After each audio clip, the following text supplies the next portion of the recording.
Islamic finance has been very close to my heart, and we all governors, I must say, have carried this mission as regulators of the Islamic finance industry. I'd like to bring in the dimension that if we could get the banking and the financial markets closely aligned to sustainable finance and financing largely sustainable development goals, having worked at the United Nations, this is something that we were pushing for.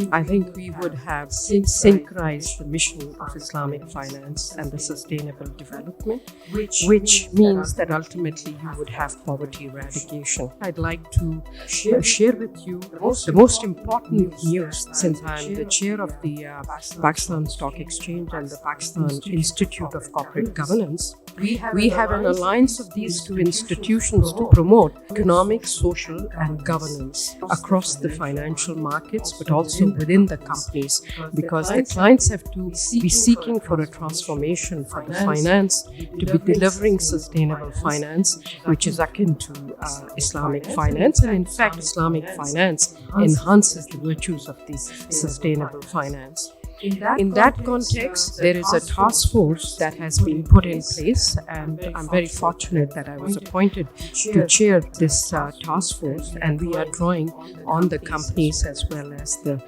financial institutions to start reflecting more deeply on this subject matter. A lot has been said about what the banks have been doing, where they were and where they have moved on.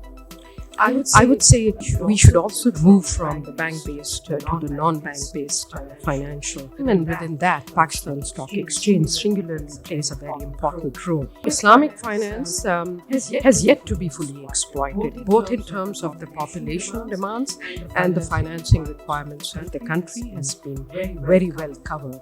Indications are that if we get things right between the regulators, that Islamic finance would go on a very fast-growing trajectory, but the same can happen in a more substantive manner in the capital markets. Let me illustrate the point that today we have 30 mudarbas, and I just met somebody who said, I'm going to be establishing a dedicated mudarba for renewable energy.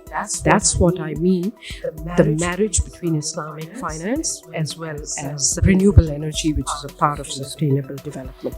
We have 226 Shariah compliant companies, which are equivalent to 42% of the total listed companies, and these are already listed at the PSX and account for over half of the market capitalization. Both the regulators and the stock exchange have been endeavoring to promote All Share Islamic Index of Pakistan, and they have two indices there which help the investors as well as the providers to be able to understand the dynamics of the market. World Bank survey has already confirmed the appeal of the public for Islamic finance, but the future expansion of Islamic finance and its integration on stock markets seems to be very promising. There are also 150 mutual funds, and they are listed at the PSX. In fact, one of the largest asset management companies in Pakistan is managed on Sharia principles. So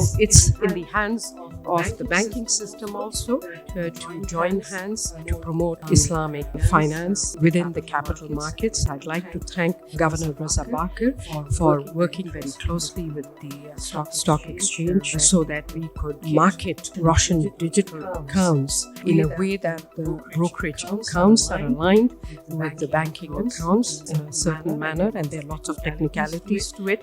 So hopefully you will now see a huge marketing campaign so that we could bring in Russian digital accounts to promote capital market activities in an Islamic finance manner. This is Pakistan Observer. Visit our YouTube channel for more informative videos.